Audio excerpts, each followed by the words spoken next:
Hello everyone, this is अनमोल बल्ला and आप सबका स्वागत है हमारे यूट्यूब चैनल पर। आज का जो हमारा टॉपिक है वो है स्टॉक कैसे पिक करें। सो आज हम लोग डिस्कस करेंगे कि स्टॉक कैसे चूज़ करें बट इससे पहले हम लोग कुछ छोटे टर्म जो हैं वो पहले डिस्कस कर लेते हैं। वो बहुत ही इंपॉर्टेंट आप लोग को ये चीज़ देखनी चाहिए। तो चलिए पहले शुरू करते हैं। सबसे पहले यहाँ पे खोलेंगे अपना एक नोटपैड। ये ओपन कर लें। आज सबसे पहले हम लोग देखेंगे कि intraday delivery trading account and demat account असल में इनका मतलब क्या है।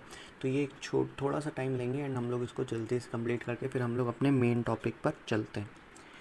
तो इंट्राडे क्या है भाई? इंट्राडे का मतलब होता है, intraday means buy and sell within the day. मतलब आपको शेयर्स बाय और सेल एक ही दिन में करने होते हैं। जो हमारी मार्केट होती है, मार्केट की टाइमिंग वो असल में होती है 9:15 से 3:30 बजे तक। ठीक है, तो हमारी ये मार्केट टाइमिंग होती है। बट जो हमें इंट्राडे में करना होता है, इंट्राडे में आप बाइंग 9:15 तक कर सकते हो बट सेलिंग आपको विद इन 3:20 तक करनी होती है। बट मैं आपको यही रिकमेंड करूँगा कि आप ये 3:20 ना करके आप लोग भाई इन्हें 3:10 तक ही बेच दें। मतलब आप अपने शेयर्स को ख़रीद के विद इन 3:10 तक बेच दें या उससे पहले ही बेच दें।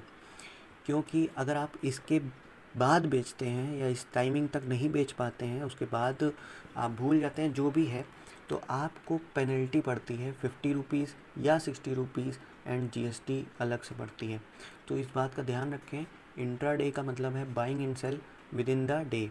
ओके, आगे बढ़ते हैं। आगे की ओर देखेंगे कि क्या मतलब है डिलीवरी का। डिलीवरी का मतलब है, delivery means buy today and sell whenever you want. Simple भाषा में मतलब लिखा है कि अगर आप बाय करते हैं किसी शेयर को एंड आप उसको बेचना नहीं चाहते with in the same day, तो आप उसको अगले दिन बेच सकते हैं या डे आफ्टर टुमारो बेच सकते हैं, या जब आपका मन करे आप तब बेच सकते हैं उसको। आप चाहें तो 1 साल रखिए उसको, चाहे तो 10 साल रखिए, तो चाहे तो ज़िंदगी भर रखिए उसको। उस पर्टिकुलर होल्डिंग पे आपको कोई चार्जेस नहीं लगते हैं। और ये बात सभी डिस्काउंट ब्रोकर को पता है एंड इस वजह से कोई भी इसमें चार्जेस नहीं लगते हैं। तो होल्डिंग में आपके कोई चार्जेस नहीं लगते हैं, आप लोग इसके बारे में बिल्कुल ना घबराइए। अब आगे बढ़ते हैं, देखते हैं ट्रेडिंग अकाउंट क्या होता है। ट्रेडिंग अकाउंट सिंपल भाषा है। जो हमारा ब्रोकर में हम लोग अकाउंट खोलते हैं वो ट्रेडिंग अकाउंट ही होता है, क्योंकि हम लोग उसी से बाइंग और सेलिंग करते हैं। आपको ही पता है, ऑप्शंस उसी में होते हैं कि आपको मिलता है बाई का, और ऑप्शन उसी में होता है जो मिलता है सेल का। सो सिंपल, जब आप स्टॉक्स को ख़रीदते और बेचते हैं, वो अकाउंट जो होता है वो ट्रेडिंग अकाउंट होता है। फिर आप कहेंगे भाई डीमेट अकाउंट कौन सा होता है? तो डीमेट अकाउंट होता है वो अकाउंट जिसमें आपको स्टोर करने की, आपके शेयर्स को होल्ड करने की जो है क्षमता होती है, वो डीमेट अकाउंट के अंदर होती है एंड वही काम करता है डीमेट अकाउंट। तो सिंपल भाषा में पढ़ सकते हैं यहाँ पे, demat account is an account which you can store your shares, bonds, mutual fund and other securities.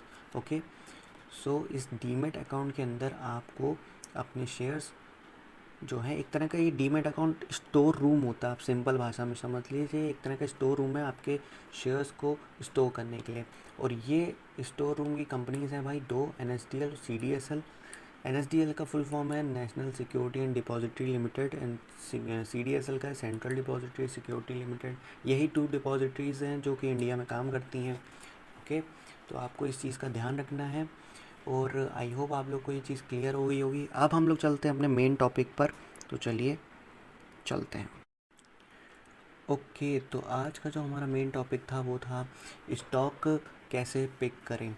Okay, तो उसके लिए ही हम लोग सबसे पहले क्या करना है, आपको जाना है गूगल में एंड सर्च मारना है मनी कंट्रोल। जब आप मनी कंट्रोल सर्च करेंगे उसके बाद आपको ये साइट मिलेगी, आपको यहाँ पे क्लिक करना है। उसके बाद आपको ये ऑप्शन मिलेगा, यहाँ ऊपर लिखा है कंटिन्यू टू moneycontrol.com। हाँ जी, हमें यहीं पे करना है। आप चली जाइए मनी कंट्रोल की साइट पर, फिर आपको यहाँ पर दिखेगा मार्केट। ओके, अब इस मार्केट के नीचे आप सेकंड पॉइंट पे आएंगे तो आपको दिखेगा इंडियन इंडिसेस। आपको यहाँ पे क्लिक करना है एंड देन आप पहुँच जाएंगे इस साइट पर। यहाँ पर आने के बाद सबसे पहले आपको क्या करना है, सबसे पहले की इंडिसेस पे जाना है, जो कि आपके लेफ़्ट में आपको दिख रहा होगा, या फिर आई हो नहीं दिख रहा तो कोई बात नहीं, हम दिखा देते हैं आपको। ये देखिए, आपको यहाँ पे दिख रहा होगा, ये है की इंडिसेस। तो यहाँ पर आपको क्लिक करना है सिंपल, और यहाँ पे जाके आपको ऑल इंडिसेस सेलेक्ट करना है। यहाँ से आपको जितने भी इंडेक्स हैं, जो इंडेक्स मतलब सिंपल भाषा में कह लीजिए सारे सेक्टर्स आपको पता चल जाएंगे, कौन कौन से सेक्टर, इन सेक्टर के अंदर कौन कौन सी कंपनीज आ रही हैं ये भी पता चल जाएगा आपको यहाँ पर ही। तो सबसे पहले देखते हैं भाई शुरुआत कहाँ से होती है। सबसे पहले होती है निफ्टी 50 से शुरुआत होती है हमारी। तो निफ्टी 50 के अंदर आपके ये आ जाएंगी कंपनीज। बजाज फाइनेंस आ गई आपके अंदर, और ये आ गई फिनसर्व, बजाज फिनसर्व आ गई। यहीं बजाज फिनसर्व हमने क्लिक करा तो इसके बारे में आपको पता चल जाएगा।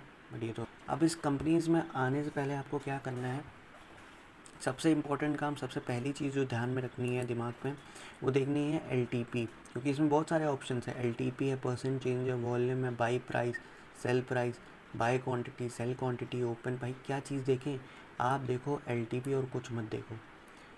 आप सबसे पहले LTP देखो। LTP का मतलब होता है लास्ट ट्रेडेड प्राइस। इससे आपको पता चल जाएगा कि शेयर की वैल्यू क्या है, कितने प्राइस का है भाई। जैसे बजाज फिनसर्व 7,525.10 का एक शेयर है, आपके बजट के बाहर है, कोई बात नहीं, हटाओ। दूसरा देखो BPCL देखो, ठीक है।